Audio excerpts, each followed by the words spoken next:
Welcome back to What She Said Sports. We are outside. All right, y'all. So, y'all know I love being on location, love the elements. It's too hot in the daytime. We are outdoors. All right. So, let me know. You can hear me, you can see me. Let me know, let me know, let me know. All right. It's still a little warm, but I like it. I still like it. All right. So I put together a show for you today. There were a lot of developments that took place all over the spectrum of sports.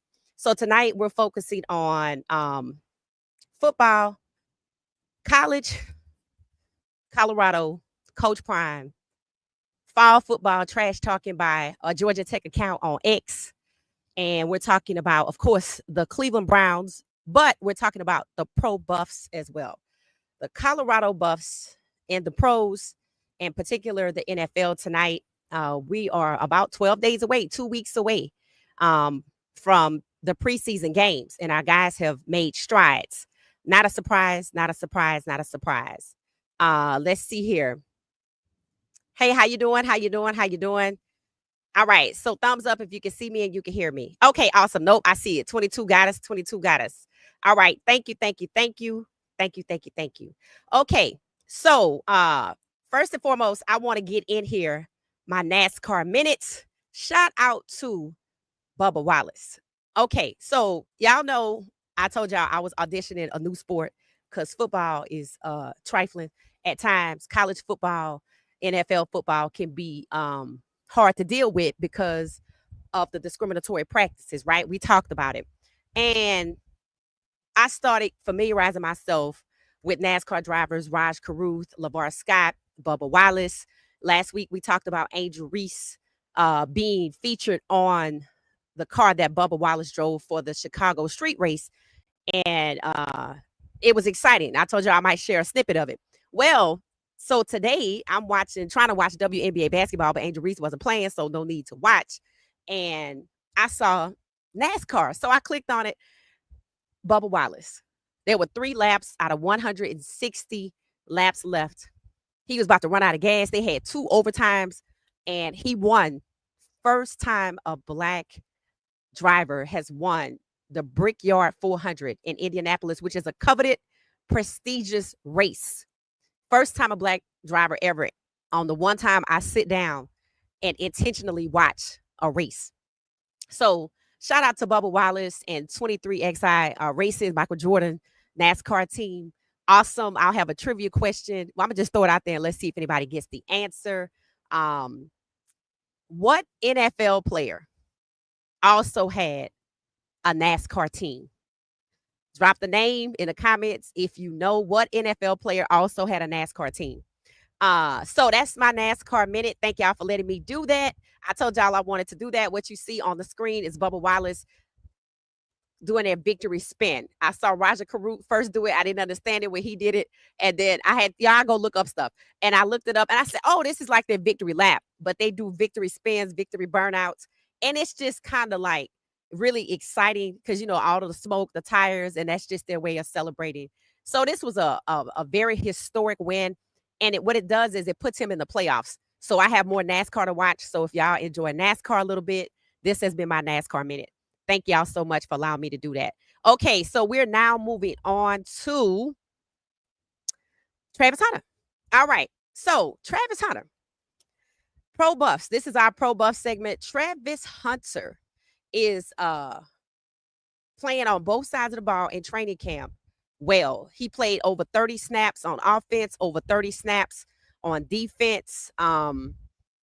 And I expect in the first preseason game, which is August 9th, I think that's a Friday, at 7 p.m. Eastern, I shared it on X the time. They play the Steelers. That's going to be a good one. So Travis is doing what they said he couldn't do. He made a way out of no way. Travis Hunter balling out in training camp. And y'all, he had a play. I shared it on X. He had a play where I feel like he deboed the receiver. And we watched it at home a couple of times because I don't know if the receiver knew Travis was coming or if he didn't know Travis was coming, but Travis deboed him. And it was exciting to watch. And he has cemented the beginning of his legacy in the NFL as a true full-time two-way player. And y'all know all of the talk, he couldn't do it. But guess what? He is. More than 30 snaps offense, more than 30 snaps defense. Y'all let me know in the comments what y'all think about it. The Jacksonville Jaguars kept their word to Travis Hunter, allowing him to play full-time on both sides of the ball, starting in training camp. I hope I have the opportunity to see that preseason game. I'm going to try to make the effort. I know we'll probably see Travis on both sides, so it'll be exciting to see. So I just want to give a shout out to Travis Hunter for making a way out of no way, doing what they said he could do, what they going to say now. In fact, when Bubba Wallace run his race after almost running out of gas, 2 overtimes, which means they got to keep going, 2 overtimes, I heard the guy in the tower say, what they going to say now, what they going to say now. So they celebrate the culture at NASCAR. I'm happy to see it. And Travis Hunter is balling out. Jaguars versus Pittsburgh in about 12 days, August 9th, 7 p.m. Eastern Standard Time. We will be talking about it. Hopefully, we'll get a chance to watch it live. You never know. I might be on location somewhere. All right. So just drop some hearts in the chat for Travis. That's one of our pro buffs. The next pro buff that we have, mixing it up, is none other than, yep, you guessed it, Mr. Jimmy Horn Jr. Jimmy Horn Jr. is mixing it up with the ones. This 6th round pick, SIXTH, 6th round pick is training with the ones, balling out. They can't get enough of Jimmy. Now, people are starting to realize some things, but you know what? We're not going to worry about it. We're not going to worry about it because it speaks for itself, right? All of these guys are as advertised. My question is, how did they not know? But you know what? I think they knew. But we're not going to worry about that. We're going to keep celebrating because our guys are getting the chance to do what they have dreamed of for a lifetime. And they're getting ready to do it with the first strings. Jimmy Horn Jr. will play. Of course, it'll be a meetup between Air Horn, because that's what they're calling him, and Carolina Air Horn versus who? Too Legendary. He said we can't call him Too, but they calling him Too Legendary. He said it's not legendary yet to be legendary. Too Legendary. Shedeur Sanders versus Air Horn. Carolina Panthers versus the Browns. Thursday, August 8th. You know we watching it. You know we watching it. You know we watching it. You know we watching it. So mark your calendars. Show some love in the chat for another pro buff, Jimmy Horn Jr., mixing it up, training with the ones, first string. I think he's going to get bumped up. I've been saying it. They had him at 3rd. I said they're going to bump him up to 2nd. They like him so much. They were happy to rehab his hamstring. It's like they loving on him like, he's ours. But he will forever be a buff. Show him some love in the comments. All right, so that's for Jimmy Horn Jr. August 8th versus our guy, Too Legendary, Shedeur Sanders, and LeJante Wester balling out, of course, in Baltimore. But this time he is doing it in Louis Vuitton cleats. I was like, what? I didn't even know they could wear anybody's shoes. But he's in training camp. LeJante done went Hollywood on us. Got him some veneers, playing in training camp in some Louis Vuitton cleats. I was just impressed that Shedeur Sanders was in training camp in his Dion's. So now we got Hollywood, LeJante Wester balling out in the LV cleats. I also reshared that on X. Make sure y'all get over there. It's free. A lot happens more on there during the day, and I come over here and we talk about a lot of stuff at night. All right. So that's for our guys. So now we're going to, I think we're going to slide into Colorado first, because what's going to happen is when we get into Shedeur and we get into the Cleveland Browns, man, we get to talking. And next thing you know, we on here for 2 hours. So let's just go head on with Colorado. Let's go to Colorado. So we have Coach Prime. Now, y'all know first up tomorrow, there is a press conference that Coach Prime has scheduled. And it's with his media team, Colorado's media team. I think people are making much ado about nothing, putting out posts saying that he's stepping away. I don't think he's stepping away. I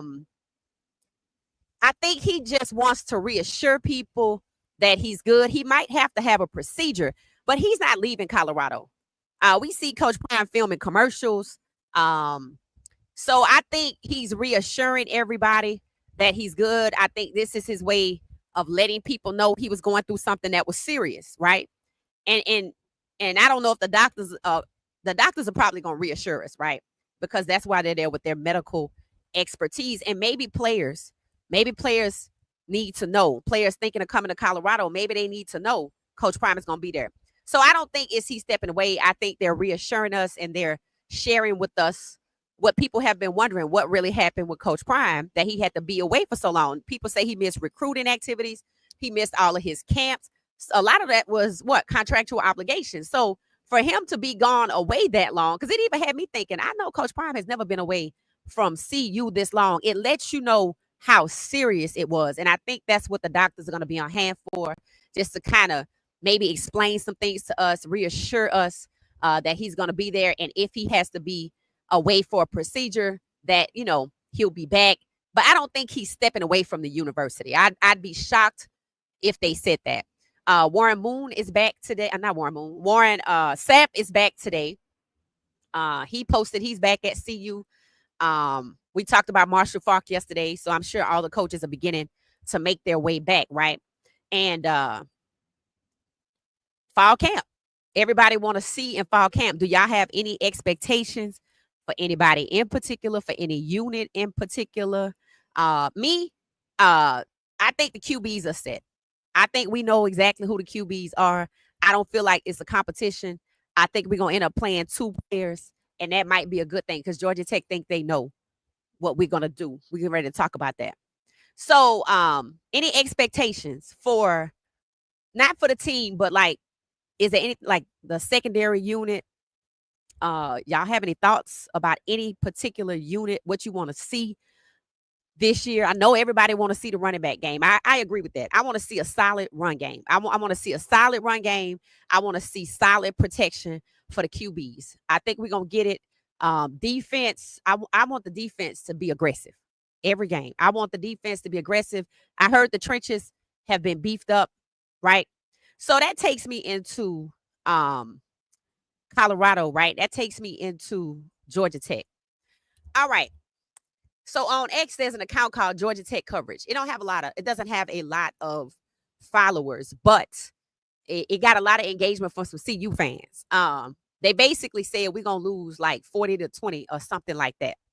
And I didn't care what they said the score was going to be. I didn't even care they said we was going to lose to them because I think what I want to think. It's what they said that stuck out to me.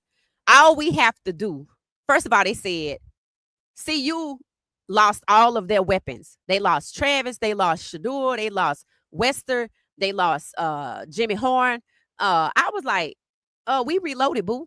Like, what? Do you think we didn't get no more players? So they think they're going to annihilate us because our guys are in the pros. They act like a recruiting cycle that just happened. I said, we reloaded, boo. We reloaded, boo. Like, what you think we didn't reload? Now, speaking of boo, I haven't heard anything else about Boo Carter. Like I said, it's a lot going on. I don't know what's going on with that. It might happen. It's just we can't talk about it right now. Maybe we got to take a pause on that till we get this press conference out the way, get our season going, make sure Coach Prime good. Because I haven't heard anything else. I went back and looked. Maybe did he go to another school? It just said he's on an unofficial visit at CU. So y'all let me know your thoughts there. Do you think Boo Carter will be a good addition if we can get him ready by the Georgia Tech game? He missed conditioning, but I would have to imagine he was conditioning somewhere.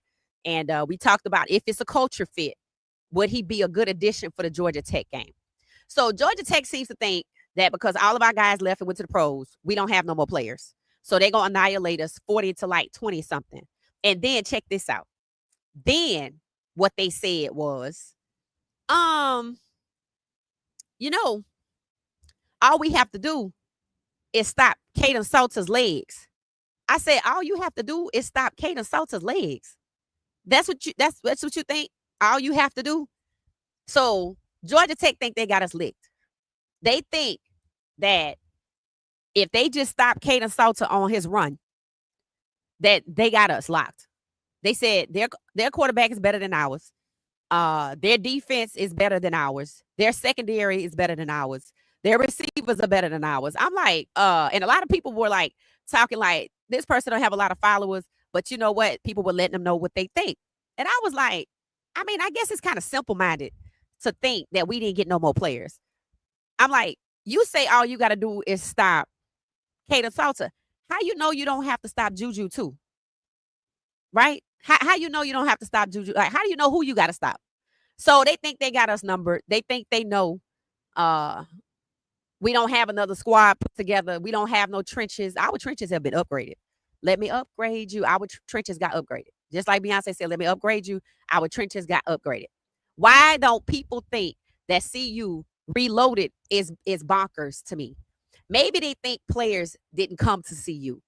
Maybe they're not even bothering to pay attention to who's on the roster. I don't know why you would think we didn't reload. Didn't you lose some players? Didn't you get some more players? Then we got some more players. I'm like, we got some more players. So let me know y'all thoughts. Why do these schools think we didn't reload? Oh, they lost all of their weapons and we went to get some more, boo. We reloaded, boo. Duh. So I think it's hilarious, right? That they think they got us licked because all they have to do is stop Kaden Salter's legs. And we got 2 quarterbacks. We really got 5, but we got 2 that could go. All right, so I want to get in here and see what y'all saying about that. Then we're going to move on to Mr. Shedeur. Because Cleveland is a soap opera, so we need some time. Let me just say hello to a few people. Hey, how you doing, Political Lil? How you doing, Charlotte? Kamara, welcome. Thank you for hanging out with us. 22. Thank you, thank you, thank you, Tina. Thank you. All right. So I'm just curious, right? I'm just curious to kind of see what y'all are saying about these folks think that they got us lit, right? Like we took all they took all of our guys went to the pros, so that's it. Kamara, how you doing? Kamara Kitchen, welcome. Robert Washington, welcome back. Welcome back. Welcome back. Charlotte said Emmitt Smith. Oh, you're talking about the NASCAR team. Nope, not Emmitt Smith. Try again, Charlotte. Try again, try again, try again. Hey, Gracie, Wild Dog said Washington headquarters, Joe Gibbs Washington head coach Joe Gibbs owned a NASCAR team. Nope, not Joe Gibbs, Wild Dog. Randy Moss. That's it. Ding, ding, ding, ding, ding. That is it. That is it. That is it. Randy Moss owned a NASCAR team. And y'all know Randy prides himself on being country, right? But all black people are country. So Randy Moss owned a NASCAR team. I was like, Randy, you're gonna need to get that NASCAR team up and running because that would just be exciting. But yes, that is correct. Charlotte got it. It was a NASCAR team that was owned by Randy Moss. And if anybody follow his career, you know he prides himself on being a good old country boy. A lot of us are good old country boys. So you know, I think he got to get that NASCAR team back up and going. All right. So thank you for answering the trivia for my NASCAR minute. Charlotte won. All right. So let's hop on to Cleveland. Let's get over here to Cleveland. In the meantime, let me know what you're thinking about CU fall expectations for the team. Georgia Tech talking trash that all of our weapons are gone. And that's why they're going to beat us. And all they have to do is stop Kaden's legs. All right. So let's talk about as the Cleveland Browns turn. Let's talk about the soap opera that is the Cleveland Browns. Let's talk about it because it's a soap opera, a telenovela, whatever you want to call it. It's an ongoing saga. That's what it is. It's an ongoing saga that just sometimes ends in cliffhangers. And this week was no different. Kenny Pickett is hurt. That's one thing. Kenny Pickett got a hamstring issue. And they said, Cleveland said, we're going to reevaluate him toward the end of next week. So that means, AKA, he's not playing this week. So what does that mean? The reps will be divided between Flacco, Sanders, and Gabriel. Now, right here on your screen, you know, it shows the tally for the week. Shedeur Sanders won the week, right? We're looking at the reps. It's obvious with just a first glance. If you look at the number behind the backslash, you can see that Pickett, Gabriel, and Flacco had what? Most of the reps. You can see it. 34 for Flacco. He about 50%. I don't know if he just out there just to be out there because 50% means you're not trying. So maybe they're not going to let him go full steam next week. In my opinion, if he just going to go 50%, why don't you just give them other 34 reps, divide it up, and let Shedeur work out with the first team. With Kenny Pickett gone, do you think the reps should be divided up? First team reps. I don't care about second, fourth, and third because he already did that. First team reps. Do you think it's time for Shedeur? They putting pads on starting Monday. Do you think it's time for Shedeur to get first team reps? And what does it say to you if he does not? And now that Kenny Pickett is gone, what does it say to you if Shedeur just gets more reps with second, third, and fourth, but not the first? So Kenny Pickett, hamstring injury. I did some research. Kenny Pickett has been hurt every year since 2022, starting with ankle injuries, concussions, and his ribs. And now it's his hamstring. And he's starting to sound like he on his last leg. I said he's a 2% battery lifer. No, hamstrings are not the end of the world if you're in your early 20s. But if you are aging and you already had concussion injuries, you had an ankle injury that made you miss 3 to 4 games. Let's see, that's ribs, concussion, ankle, and now hamstring. It's starting to sound like a pre-owned car. And when one part start breaking, the rest of the parts start breaking, right? So we have Flacco, who hasn't played a full season since 2017, and we now have injury-prone Kenny Pickett that people don't believe in anyway. Look at God. Would you just look at God clearing the path? God said, I will go before you and make the crooked places straight. Flacco cannot play a full season. Kenny Pickett is injury prone. This week is going to be telling as to how they tried to hold back Shedeur. Keeping Shedeur away from QB1 is becoming a full-time job. Why? Because it has been discussed that the noise from the media and the fans is so loud that the noise is just as loud as a Taylor Swift concert. That was exactly the verbiage because I wouldn't have used that example. I would have said a Beyonce concert, but I was just repeating what somebody said. And you know it's loud at a concert. So now with Kenny Pickett out and they're willing to reevaluate him next week, he's probably not playing this week.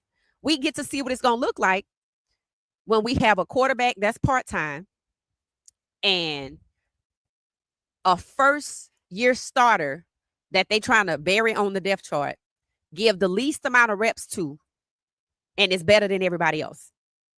So pay attention to these back numbers. 34 for Flacco, 34 for Pickett, and 38 for Dillon. Now, people have started to realize why Dillon is getting all of these reps. Dillon got first-team reps this week. Shedeur got second-team reps this week. That type of positioning is Cleveland letting you know that Dillon will be the choice over Shedeur, right? Now, that's if all works out. But now that things aren't working out, let's see who's next to fall. So, Shedeur Sanders did the most. As you can see, he had 3 touchdowns and no interception. Kenny Pickett, who came close to Shedeur, was 3 touchdowns and 1 interception. So it shows you that Shedeur is just naturally accurate. It shows you that he's as advertised, just like at Colorado, just like in college football. What did Shedeur say in his interview that I shared yesterday? I'm exactly the same person I was at Colorado. He's naturally accurate. He's hella talented. He's gifted. And they can't hold him back. Now, at time Flacco, if you exhaust him early on because Pickett can't be healthy, guess who's going to have to close out the season? They're going to want it to be Dillon Gabriel. Let's say they start losing games because that's likely what's going to happen. Just like the Chicago Sky. Angel Reese is out and they just losing and losing and losing. And it's so boring without her. I was like, this is what it's going to be like in Cleveland. They going to want to keep Shedeur away. They're going to make Dillon the guy. They're going to want him to pass off the ball, throw a few passes here and there, and they feel like the other 3 are going to be patched together, and they don't need Shedeur. They believe they don't need Shedeur. But now that Kenny Pickett is injured, I wonder if they're like, uh-oh, we're going to have to play Shedeur. Don't be surprised if they go get somebody else. Don't be surprised if they go trade for somebody. Don't be surprised people think Kenny Pickett is on the trading block. I don't think he is. I think they're going to patch together, rotating all three of the preferred quarterbacks, keeping Shedeur in the background. That's exactly what I think is going to happen. So you let me know your thoughts. But your guy, Shedeur Sanders, did the most with the least efficiency. These are the types of things MVPs are made of. Sure, you give me the fewest reps, but I'm damn near perfect. I'm damn near perfect. So let's see what y'all are saying. So let me know your thoughts. Kenny Pickett out. What does that mean? Let me know the impact. Let me know what you think. All right. So I'm going to the comments. Let's see what we have here.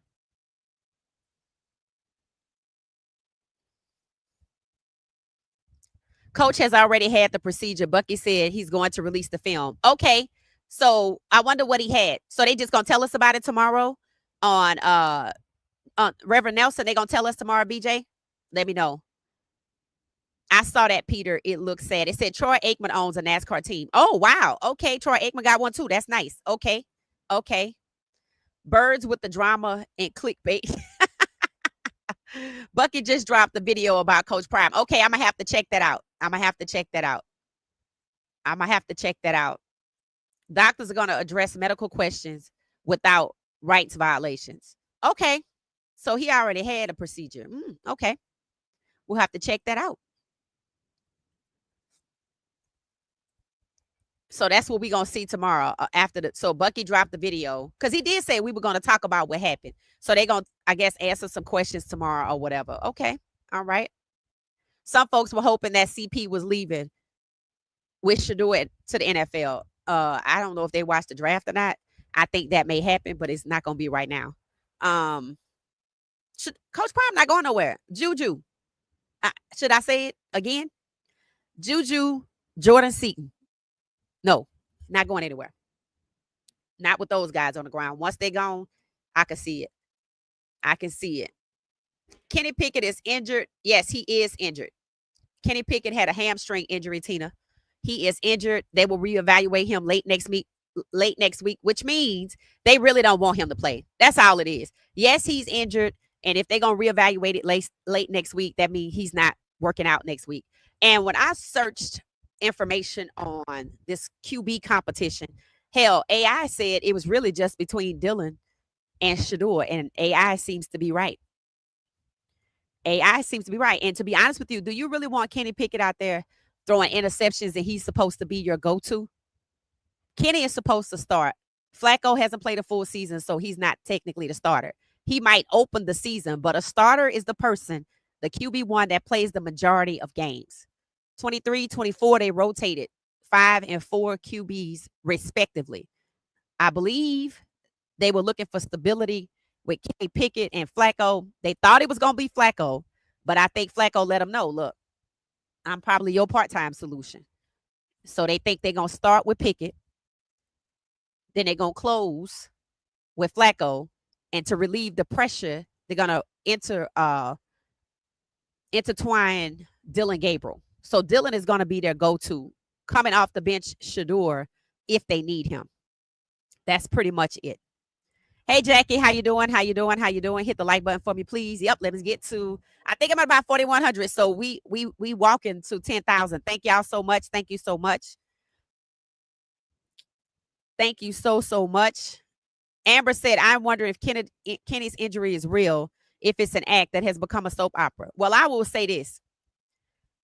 The injury itself might be real, but they dragging it out because they don't want him to really work out. So they could be lying, or they could be taking advantage of the fact that he's hurt and not in any hurry to get him back on the field. That's what I think. That's what I mean, honestly, I said the same thing. And when Adam Schefter reported it, I said, oh, that just means they don't want Kenny Pickett to play. They want to try to get the reps to Shedeur and Dylan, and really Dylan. And here's why. They want Dylan. Look at it. Dylan had who? Dylan had the most reps out of anybody. Why? I'm trying to get him to be better than Shedeur. So they think by giving Dylan all of these reps and holding Shedeur back, that Dylan is going to be better than Shedeur. I was on something called Spaces today, and I was listening to Cleveland fans talk. I followed the host, TC, and listening to Cleveland fans is what basically Spaces was. It's for Cleveland fans. And it was interesting to listen to them talk about how Shedeur's following is not going to help him get more reps. They were talking about, seeing who's the best between Dylan and Shedeur. They really don't think that he's good. I'm like, so y'all don't look at film? And here's what I said in the comments. I said, Shedeur was better than Dylan in college. Dylan played 6 years. Shedeur played 5 and still was the most accurate QB. That's another testament to Shedeur doing the most with the least. That's Shedeur being efficient with the least opportunity. If I'm in school for 6 years, I should be better than the guy that was in school for 5. So Cleveland didn't think about that when they drafted Dylan Gabriel instead of Shedeur. They just thought ignoring Shedeur would just go away after the draft. No. Now, Cleveland has made a fat, hot mess out of this entire situation. They are trying to save face by giving Dylan the most reps to try to get him ready. Because if Shedeur is better than Dylan, guess who's in trouble? Andrew Berry and Kevin Stefanski. That's when, what did the facility say? They lied to us.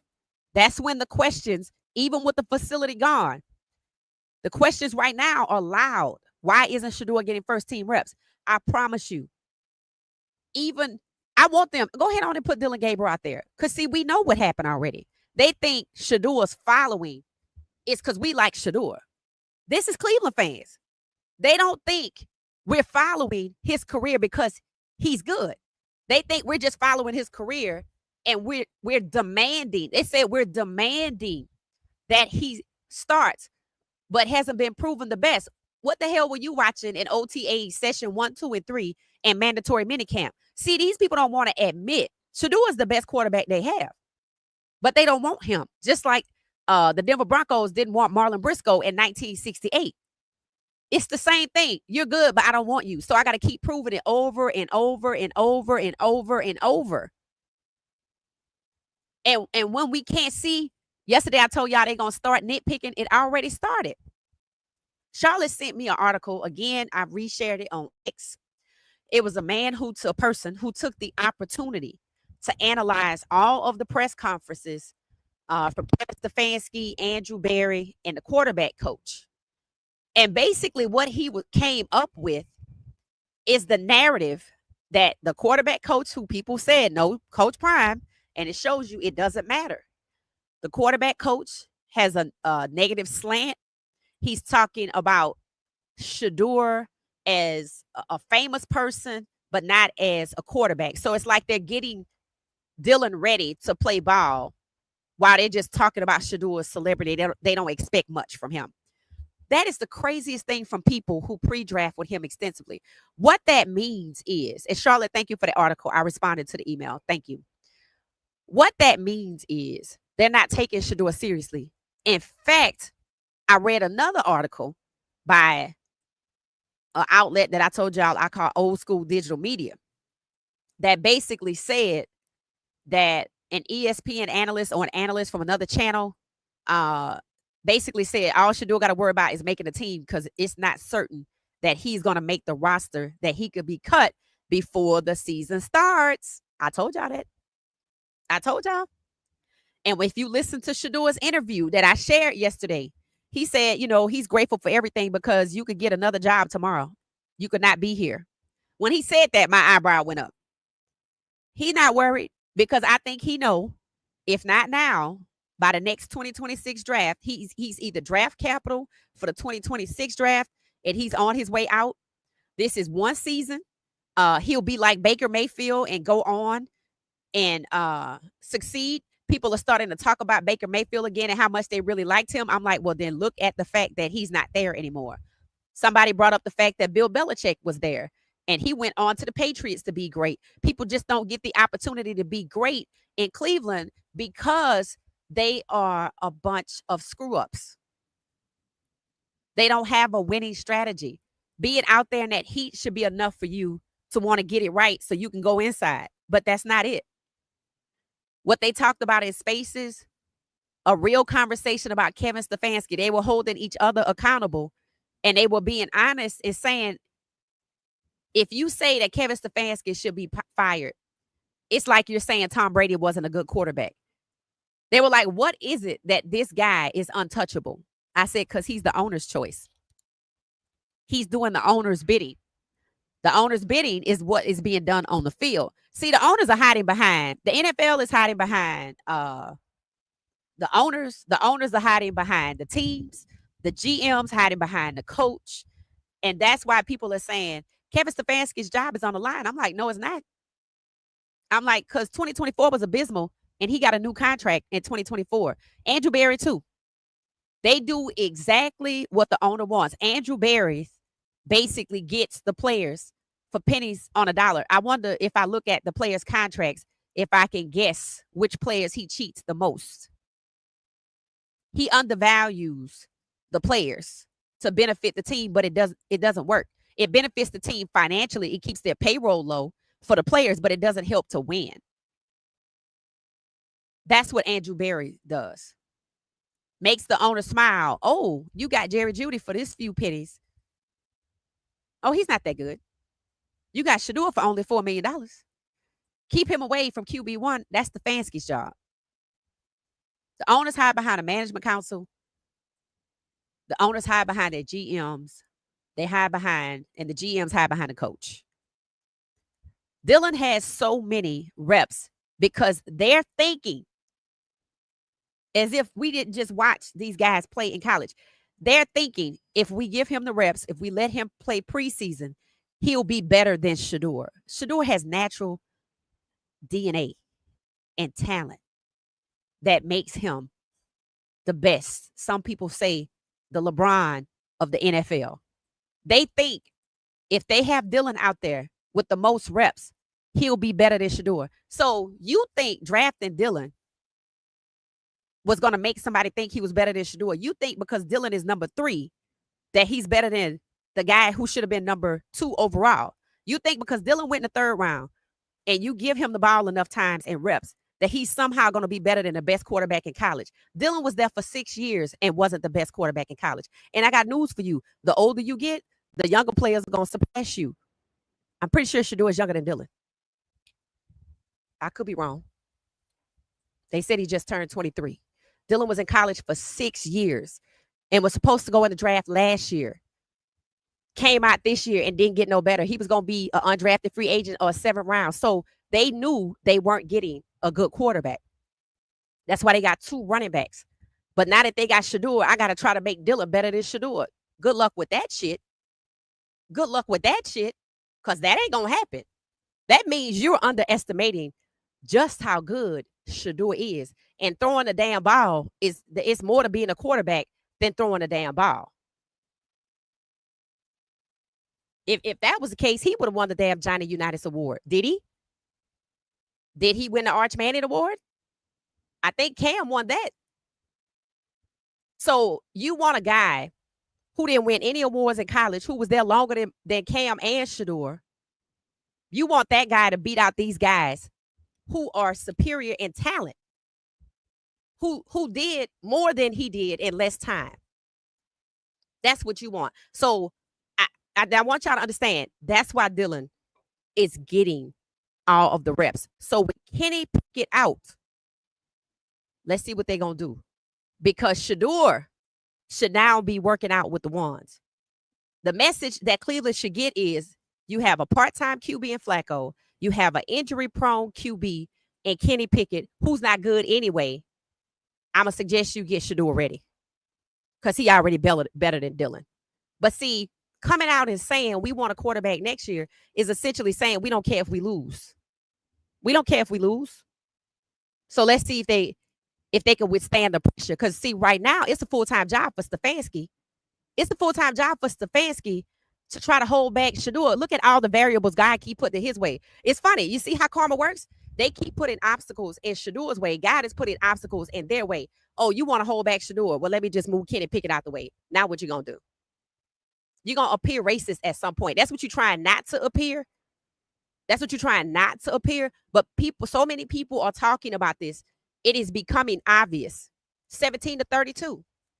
Marlon Briscoe, which means the NFL has not changed their philosophy on black quarterbacks since the 1920s when they banned black quarterbacks. Everything has been a performative act to not appear racist, which is why they don't want to appear racist, which is why they went through all of the trouble to scapegoat Coach Prime just so they could hold Shedeur back. I'm glad Coach Prime didn't end up in Cleveland, because now what can you say? What they gonna say now? He didn't even show up. So what you're doing to Shedeur, you want to say he's not comprehending the playbook. What did Shedeur tell us? Oh, I'm getting real comfortable with that playbook. So all of that coded language, are you trying to tell me that you want to say that Shedeur doesn't have the mental capacity to be a quarterback by saying he can't get the plays right, by being out there on the field and making him do it over and over and over and embarrassing him in front of other people? That's what you're trying to say? So basically, you want to be racist again. You never stopped. You didn't learn nothing. You was race norming. You was going to be taken to court for saying that black NFL players had a lower cognitive functioning. You did it to Lamar Jackson. You did it to CJ Stroud. Now you're doing it to Shedeur, and you're trying to be undercover with it. But it's so many people talking about this. The noise is just as loud as the Beyonce concert. Right? I took somebody else's quote and paraphrased it, put my cultural spin on it. As a Beyonce concert, you trying to hide from the fact that the NFL gave out Shedeur Sanders' number. You trying to duck and dodge letting us know who the prank caller was that had inside information about Shedeur Sanders was going to have to wait in the draft, and he was connected to the New York Giants. You don't want to tell us that? And now Andrew Berry wants to pretend like he didn't pre-draft extensively with Shedeur. He acted like a guilty thief that picked his pocket, and every day when he see him, he just can't handle it. So he's trying to act like he got a grudge with him, but he don't even know Shedeur other than all of the business conversations that they've had that are likely documented. So I don't even know why he's trying that. And then Stefanski's made it known that he wants Dylan to be his guy, and he giving Dylan all the reps. Well, okay, go ahead. Y'all gonna have to answer to somebody eventually. Maybe it's not your owner. Maybe it's not your fans. It's gonna be somebody's fans. You're gonna have to answer to somebody eventually, because it is appearing that this little talk that they have, that Shedeur Sanders is not comprehending the playbook. What did Coach Pollock come out and say after New York tried it? New York Giants tried it and retreated. Cleveland gonna retreat too. The moment that everybody starts to call out the fact that saying that Shedeur can't pick up the playbook is saying that black quarterbacks cannot be leaders, because black NFL players have lower cognitive functioning than whites. They just paid out $1 billion lawsuit with a B. So now they need to get Dylan Gabriel the most reps so he could catch up to Shedeur, who they don't want to admit is better than Dylan, because they need to save face and not be called out to be frauds. That's what this is about. This is way more than football. And now God gave him something else to go, a hurdle for them to jump over. See, that's what happened when you start meddling in one person's life. You trying to meddle in Shedeur's life and hold him back. Well, guess what? Now you need a full-time job just to figure out what to do, because Kenny Pickett is hurt. So Shedeur just moved up to number 3. Flacco part-time, maybe he number 2. And he already better than Dylan, and it's going to show in the season when the whistle blow, maybe he's number 1, and there ain't shit you can do to stop it. Just like they think they're going to trade Shedeur when it's too late for him to go to another team and learn their playbook. It's going to be too late for them to trade him, because they're not going to be able to get nobody else. That's what's going to happen. It's called karma. So that's what it is. That's why you see Dylan getting the reps. They need him to get ready because they know the other two can't take them through the season. And this was before Kenny Pickett got injured. So let me see what y'all saying.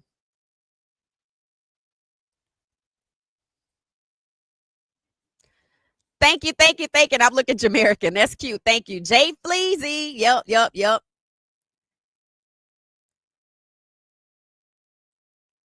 Kenny Pickett is injured. He is injured. He is injured. Yes, he is. Blessings, blessings, blessings, everybody.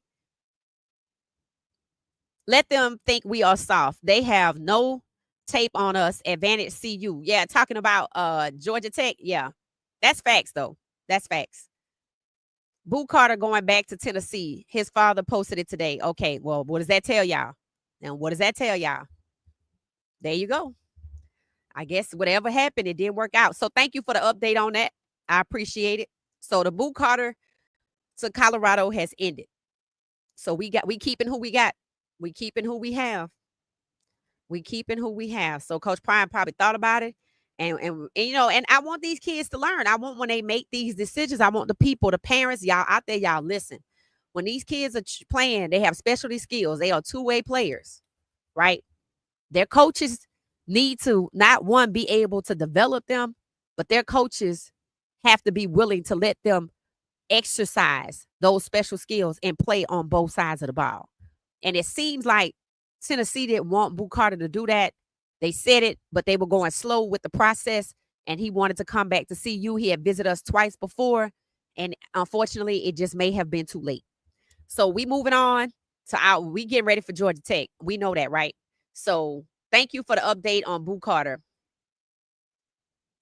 I heard Tennessee is getting advised to sue CU and Coach Prime for tampering. We didn't tamper with Boo. Sound like he just showed up there. To hell with Tennessee. Because everybody got a problem with them. So where there's smoke, there's fire. We don't care about them. Georgia Tech will be in trouble. I agree.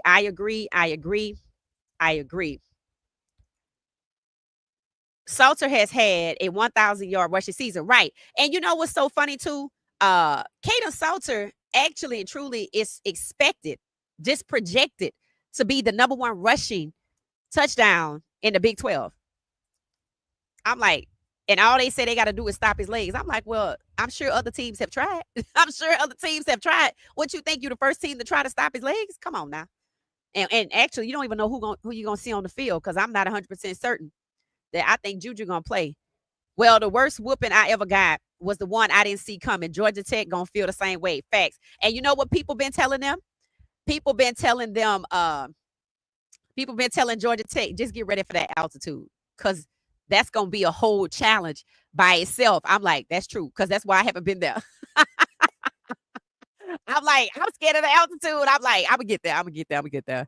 But believe me, you have to be in shape. You can't just go up there. Remember, Kansas State started taking all them timeouts because that altitude was kicking them in the butt. That's what it was.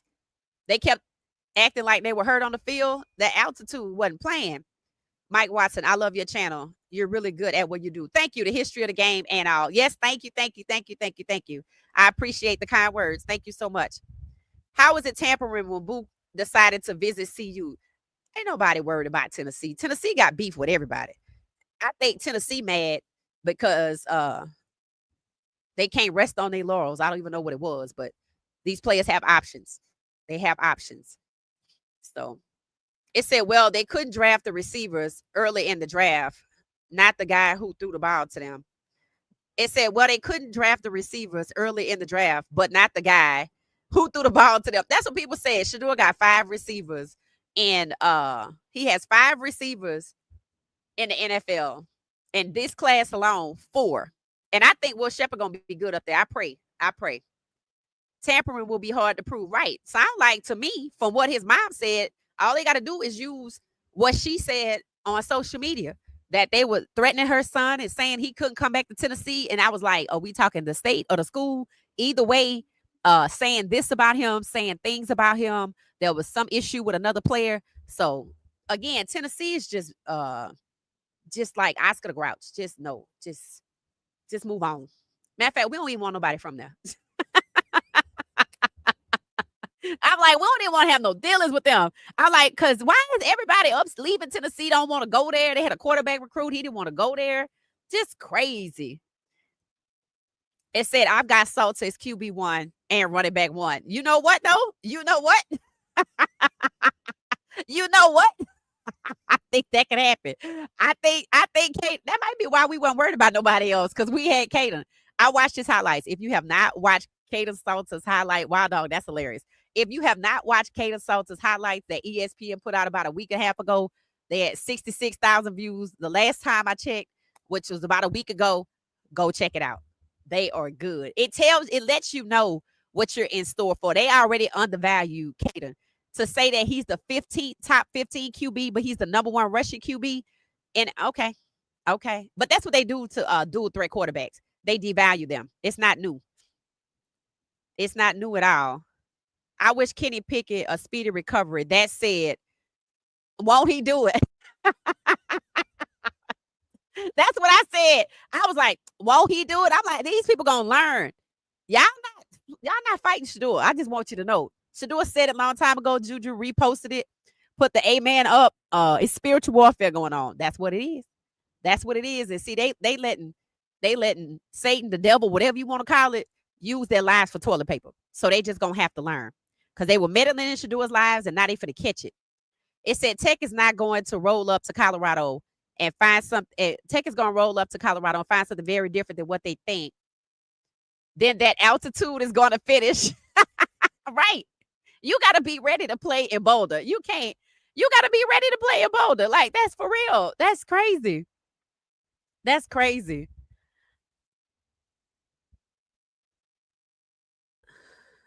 That's crazy. Pickett is out of shape. He might be. Somebody Cleveland is full of it. They definitely are that. I give you that, Tina.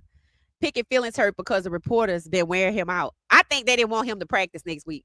I think these people are intentionally trying to prove that Shedeur is not better than Dylan. So y'all know there was a situation where a center was missnapping the ball. Now y'all know we saw that at CU.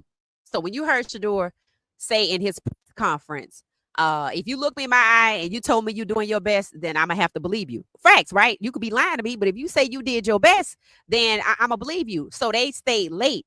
Myles Garrett and Shedeur stayed late with that 4th string center who kept missnapping the ball. Now I'm like, is he nervous or is he a part of the plot? Because we've seen missnap balls before, and that person left CU and went somewhere else. And they were not new. So the only way you're gonna get to Shedeur is what? Okay, the O-line, the center, and the O-line and the center is a part of that. So next week is gonna be very telling with Cleveland, because you see this week, you see that they don't have real intentions for Shedeur. That's what one article was that Jerry sent me, was saying that they had Shedeur throwing to equipment managers because they was just trying to find something for him to do, and that his focus should be making a team because it's not guaranteed he's going to be there for week 1. I could see them trading Shedeur just so that Dylan doesn't fall behind Shedeur. I could see it. I could see them saying, you know what? Because what you have to understand is they lied. What did the facility say? They lied to us about Shedeur, right? Who is they? In addition to the Cleveland Browns, the NFL, the New York Giants, the Cleveland Browns, hell, probably the New Orleans Saints too. They lied to us about Shedeur. That's why those people's show is gone off the air. And the fact that they are trying to get Dylan better than Shedeur,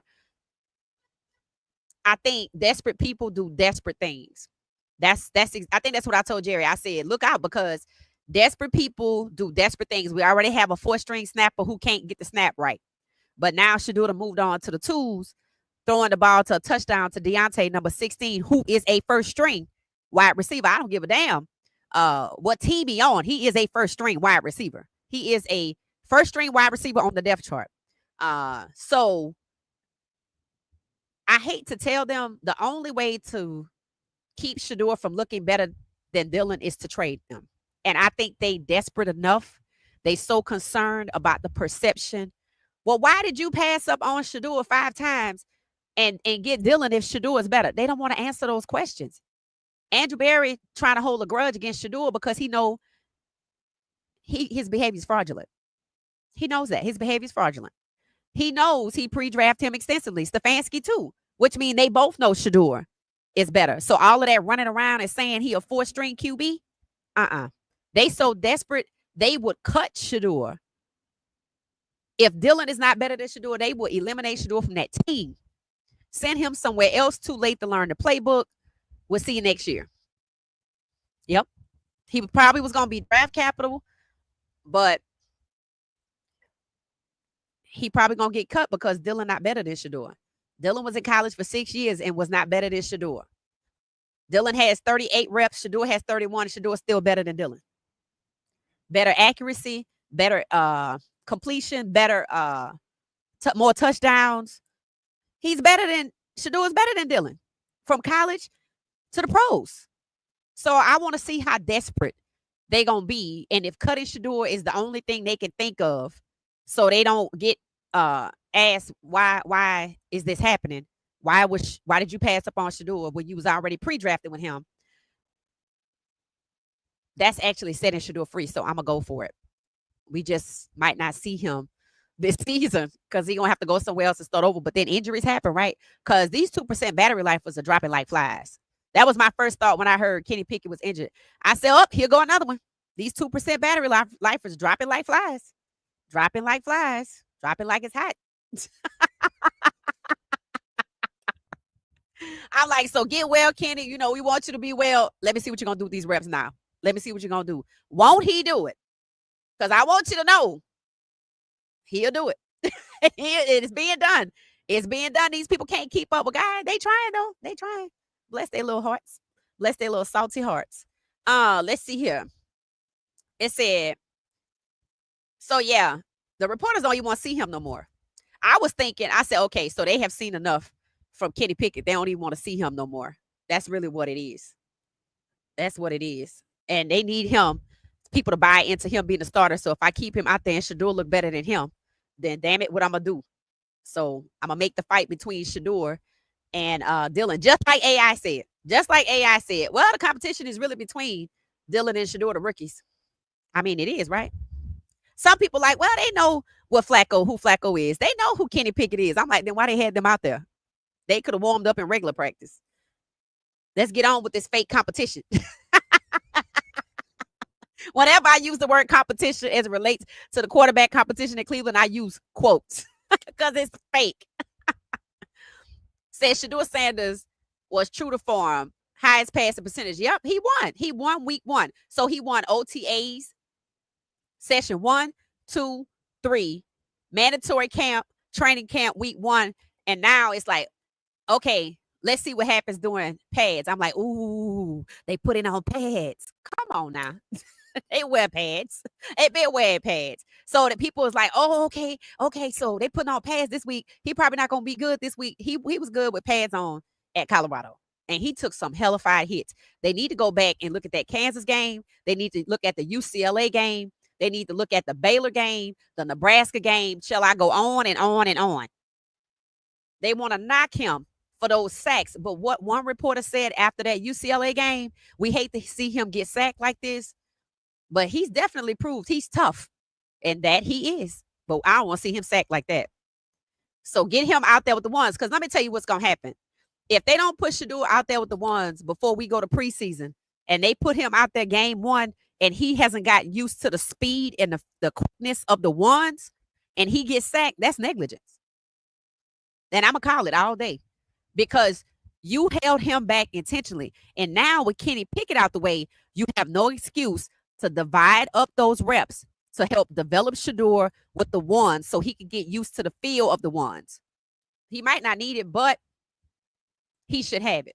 If he can do well with the 4s, the 3s, and the 2s, and he had 3 touchdowns with the 2s, yeah, he going to be all right. But they negligent if they don't put him out there with the ones before preseason, especially with Kenny Pickett out. Even with Kenny Pickett in, because they have 4 depths, right? They have 1 and 2. Then they have the first team, second team, third team, fourth team. So what they should do is play 11 on 11, which is now we need real life scenarios. Screw this 7 on 7. This is preseason. We trying to get ready. So what needs to happen is 11 on 11 with one field with Dylan and Shedeur, and they rotate. They rotate. And then you had Flacco on the other field, and then switch off. Let Shedeur go with Flacco to one field, 11 on 11. He be with a vet, and then let Dylan switch off and go with Flacco, and let Shedeur be by himself, 11 on 11s. That's what needs to happen. This is training camp. They need to stop playing. You are not supposed to even try to figure out who the hell your damn QB is at this point. You should have left OTAs knowing, and you did. You knew it was Shedeur. That's why you didn't cut nobody. But now you getting desperate. Kenny Pickett is hurt, which means Shedeur is 3. You already declared Deshaun Watson out. So that's 3 quarterbacks left. And Shedeur, we know, is better than Flacco. They talk about Flacco's arm. I don't care about his arm. He's part-time. That's great he has an arm, but it's part-time. So you need somebody that can go the distance. Not somebody that's injury prone. And not somebody that's been in school for 6 years but can't beat the guy behind him. Dylan has not beat out Shedeur yet. And they really think reps is going to be the difference? Hell, Dylan going to get better and Shedeur going to get even more better. He's going to get even more better. That might not be the proper way to say it, but I think y'all understand what I'm saying. Shedeur is getting better too. So for every rep they think holding Shedeur back, no. Because knowing Shedeur, he's somewhere with a football after practice. They try to criticize him for working at night. Now you know why, because they don't want him getting no better than he already is. No, we want you to stay like you are while everybody else get better. You get the hell out of here. Just get out of here with that. He's not going to do that. He's a pro. Like Bernie Kosar said, that was a professional throw to Shedeur to Luke Floria. Shedeur been throwing to Luke so much, he got Luke signed to the team. Kevin Stefanski gave Luke Floria a fist bump. Has he ever given Shedeur a fist bump? You see what I'm saying? They don't want to give Shedeur any type of accolades. Oh, you're not going to be here. Well, then trade him then. Because you're not going to hurt my feelings. Threaten me with a good time. Hell, threaten me with a good time that he going to another team. Shit, Miami. Luke Campbell, Luke Campbell, from the 2 Live crew said, Miami, why don't y'all call up Cleveland and get Shedeur or something? I paraphrased it. He was basically saying, come on, Miami, get Shedeur. Like, people want somebody to have the courage to break the circle of collusion and get Shedeur. And that's the only reason why nobody else is calling up for him. I told y'all that phone was jumping when it came to Bryce Young. That's how you know it's collusion. But here's what matters. God has prepared Shedeur for this, and he can withstand all of the foolishness in Cleveland until God swing that door wide open. And he might be getting ready to, because with Kenny Pickett hurt, if Dylan even look like he limping, they're going to trade Shedeur. They don't want Shedeur to get the QB1. So let's see what happens. It's already started that Shedeur is on his way to being number 1. There you go. God said, I will go before you and make the crooked places straight. The crooked places are beginning to straighten on up. Straighten on up. They're going to get desperate. They're going to get desperate. Like I said, if it even looked like Dylan is injured. If Dylan plays in the preseason game against somebody the size of Myles Garrett, oh, Lord. Oh, God. So we're going to be QB1 before we get to the regular season. Flacco, too. Flacco don't care about training camp. Right. He don't. That's why I'm like, well, why are we letting him soak up reps? Why don't we just go head on and let the rookies do it? And maybe that's what next week in pads is about. I mean, I wouldn't care about it either if I'm only responsible for half the games. I mean, that's all I could do. They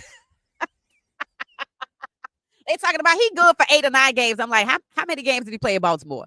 How many did he win? Then that's what he good for. Then that's what he good for. Can't be out here being nostalgic.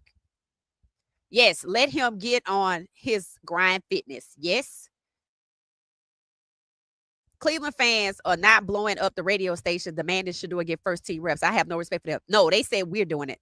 Cleveland fans are like, oh, Shedeur Sanders fans demanding his following. That's what they call us. His following, like he Jesus. His following is demanding that he gets first team reps. I'm like, he has a following because he's good. It's like that never occurs to them.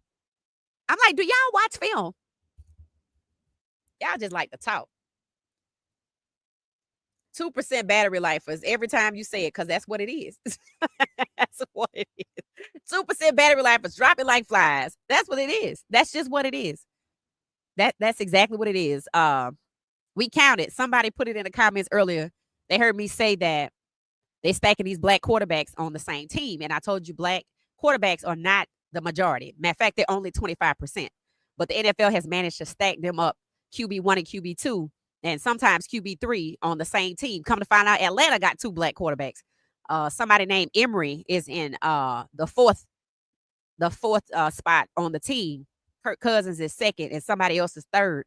And with 32 teams and they're only 25%, I'm like, let me see who's behind JJ McCarthy.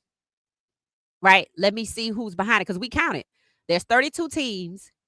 There's 24 black quarterbacks stacked up together. 24, 32. Now you see why when it comes to Shedeur, Cam, and Miro, it'll be interesting who they put over there in Tennessee behind Cam. We're going to see. So 24 of 32 stacked up together as QB1 and QB2.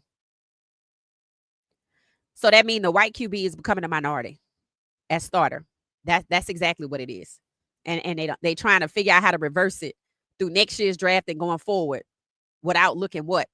Capital letter R.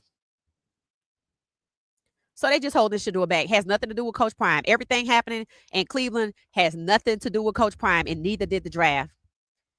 Just watching well-off video, Coach Prime looked really sick in the early May in the hospital. Oh, wow. He a 1% now. He is a 1% battery life for if he injured. But he's injury prone, and I know they know that, right? If Shedeur was that injury prone, please, he wouldn't even be in the league. That's what one of those articles said, saying that if Shedeur get cut from Cleveland, it might be the beginning of his career in the NFL. I'm like, wishful thinking. Wishful thinking. But I was watching NASCAR today, and apparently there's this network out of Canada called TSN, the Sports Network. That's what it stands for. But I noticed the letters were very, very similar to ESPN, so I did some research. ESPN owns 20% of a Canadian sports network, which is why their letters look like the ESPN letters, but the T instead of the E and the S. And they own that network. And they have a lot of women on as broadcasters, and they have a lot of melanin. And I said, see, that's the difference between the U.S. and other countries, right?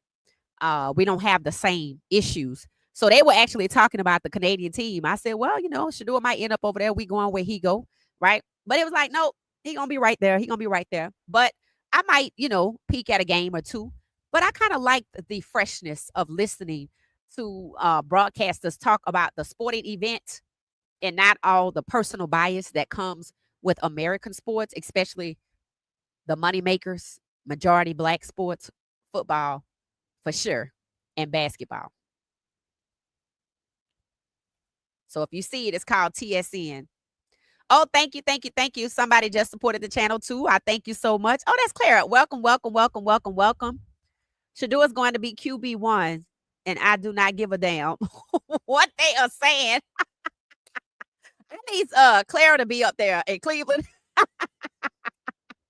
Thank you, Clara. She need to be up there in Cleveland. She giving people hell.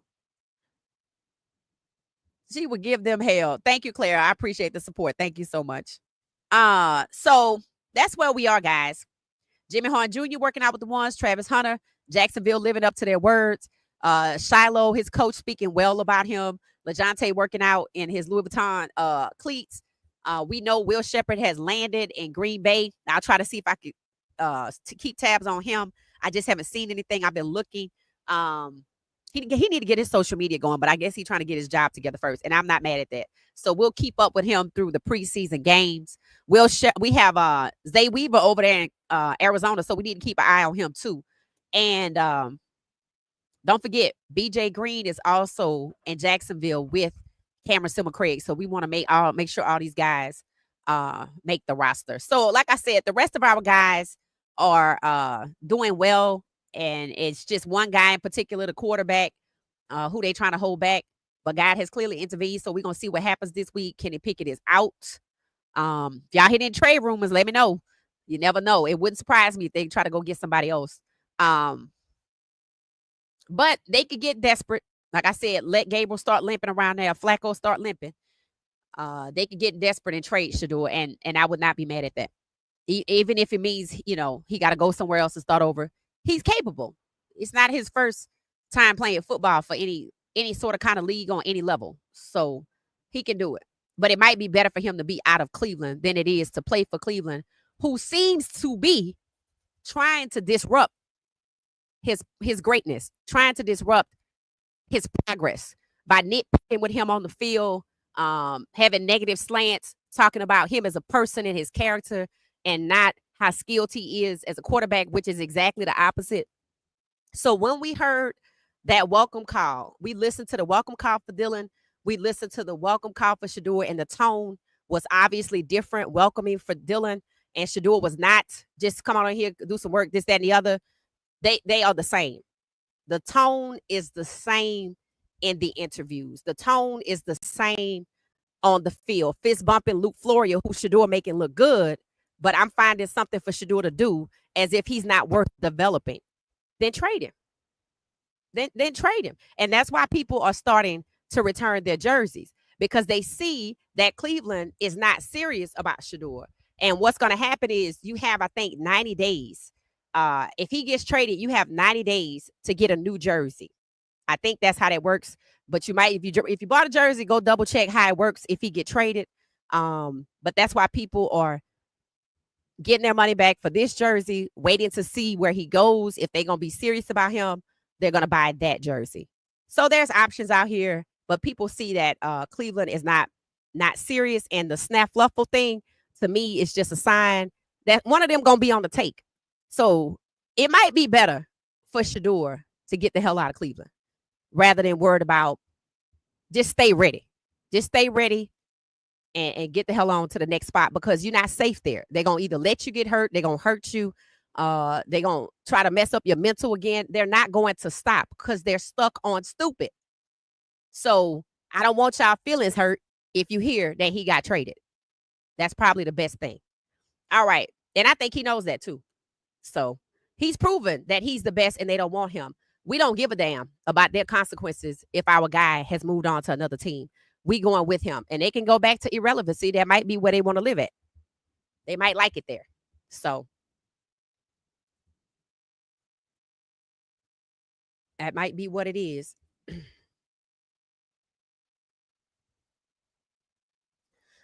All right, there are 147 of us. We are getting ready to wrap this up. I'm going to start going through these comments. Dylan is 24, almost 25. Wow. Dylan Gabriel is there. It said, great hope. Oh, really? Oh, that's interesting. That's interesting, because when I asked how many black quarterbacks there were in Cleveland, they said, well, there's one black quarterback and somebody that's not necessarily white, but he's not black. So that is interesting. That is quite interesting. The Mara family colluded and the rest of the owners are complying. This is about frustration at all the black people coming up. Yep, I agree. I think the Mara family might be one of those original families of the NFL when they were adamant about black players not being quarterbacks. And that explains a lot. And I told y'all Cleveland got some kind of connection. So yes, getting away from these bottom feeder teams is actually the best scenario for Shedeur, meaning not New Orleans, not Tennessee, not Cleveland, not New York. He's going to have to get away from these bottom feeder teams. Maybe Miami, but I think Quinn Ewers is there. So that's why I don't think Miami, but somewhere like that. People said Buffalo. I don't even know about Detroit. Detroit already proved they on that BS already when they had Teddy Bridgewater up there. They might not be a bottom feeder team, but if you already show me who you are and that's who you are, you're more worried about, well, white quarterbacks are starting to disappear and everybody's starting to be black. Well, you decided to buy into the NFL where the majority of the players are black. So what's the problem? Go find another league then. Go find another league. So they feeling the pressure to preserve whiteness at the QB1 position so much so that they want to hurt Shedeur, but they got another thing coming. I told y'all they're not going to be able to do to Shedeur what they have done to the others in Cleveland. Deshaun Kaiser, PJ Walker, DTR, who they set free and got Pickett. They did DTR a favor. PJ Walker did end up in Canada. And they kicked Deshaun every chance he get, but he got $230 million to lay his head on, so he good. that takes away the pain of that. So I ain't worried about that. He gonna be out of there soon enough. But they don't deserve another quarterback. And since they don't appreciate black quarterbacks, just stop drafting them.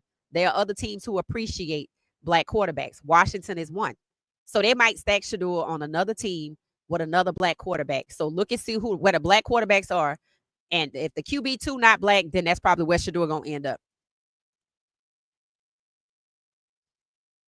That was the whole plan the whole time. It was to get drafted because of the Watson trade was bad and rebuild. The Watson trade was intentional. It was never the Watson trade. People think the Watson trade was some kind of accident. The Watson trade was intentional. The Watson trade with $230 million in hand was intentional from something that took place in Houston that is little talked about. Everybody knows he asked for a trade, but something happened after that. Something happened after asking for a trade and 22 people showing up in 3 months. Nobody went to the NFL to complain. These people were sought after. So that's why he has $230 million guaranteed dollars and nobody else can get it. So this ain't about Deshaun Watson. This is about Shedeur being a black quarterback. Shedeur was going to Cleveland in the first place because Deshaun is black and he was already there, which means there's no gain. Tennessee is the game. Cam Ward in Tennessee is where the game took place for black quarterbacks. If you look at where everybody was last year, Cam became the 16th black starting quarterback when he became the number 1 overall pick, which is what Shedeur was supposed to be. Shedeur going to Cleveland at number 2 because Deshaun is black and was already there means that Shedeur is number 17, which is why they're doing every damn thing possible to keep him away from QB1. And then number 18, Milroe, is buried on the depth chart using their words for 2 years behind Sam Darnold and Andrew Luck. Or Drew Lock. Somebody. So Shedeur was helping pick it up off the ground. Shedeur's a nice guy. He gonna help anybody. When they were at the KFC event and somebody was making fun of Flacco, he was like, no, Flacco's my guy. So he lets them know he don't have any issues with these guys. He doesn't have any issues with these guys. So he gonna get somewhere. The Jets already got 2 black quarterbacks, so he ain't going there. Look at who's a black quarterback that don't have nobody behind him. Cam Ward. That's one. He might be the only one. The rest of them all stacked up there together. Even Michael Penix Jr. got a black quarterback behind him, but he QB4.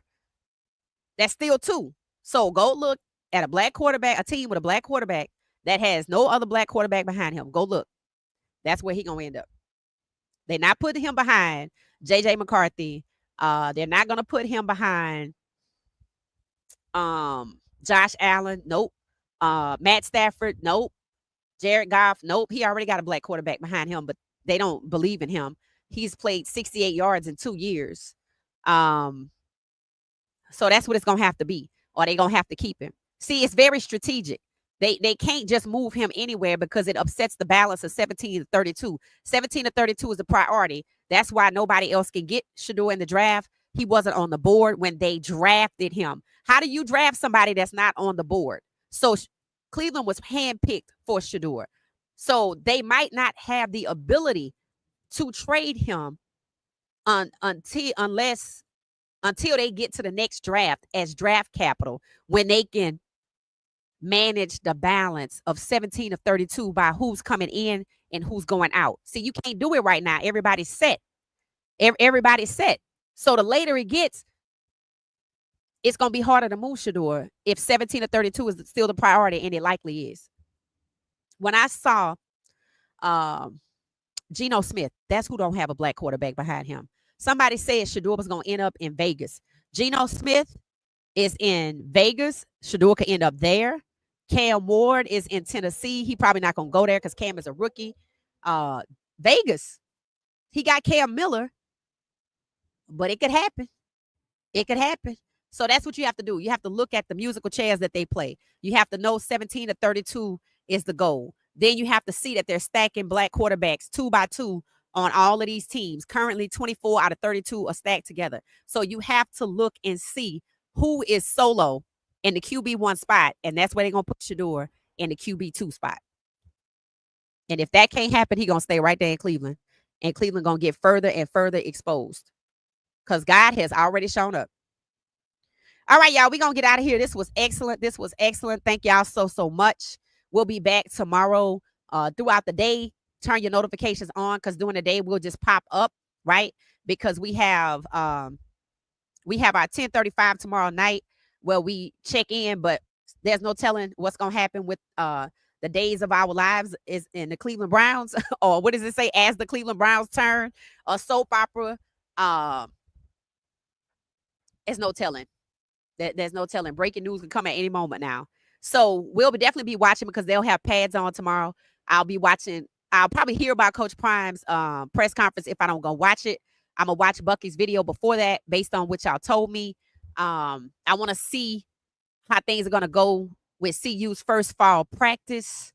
So maybe Bucky putting out the video dispels the rumors that Coach Prime is leaving and they don't want people to get all kind of nervous. I don't know.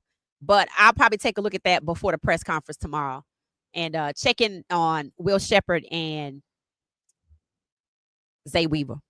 All right, y'all. We're going to get out of here. This was awesome. Thank y'all so much for hanging out with us tonight. I hope y'all enjoyed What She Said Sports Under the Stars. I love this is how I started.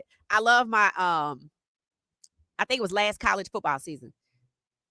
Yeah, I love the elements. So hopefully we get to go on location more as the season progresses. Otherwise, we'll just be outside more and more often.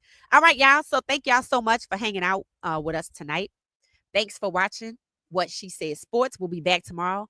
Turn on your notifications. If you're new with us, please subscribe. Hit the like button. Share the video. Tell all your friends. I like to label What She Said Sports as intelligent, informative, passionate, and fun. And I'll see y'all tomorrow throughout the day. Turn your notifications on. Thanks for watching What She Said Sports. Thank you, everybody. Thank you for watching What She Said Sports. Be sure to join our daily live stream and listen up to What She Said Sports on the go on Spotify.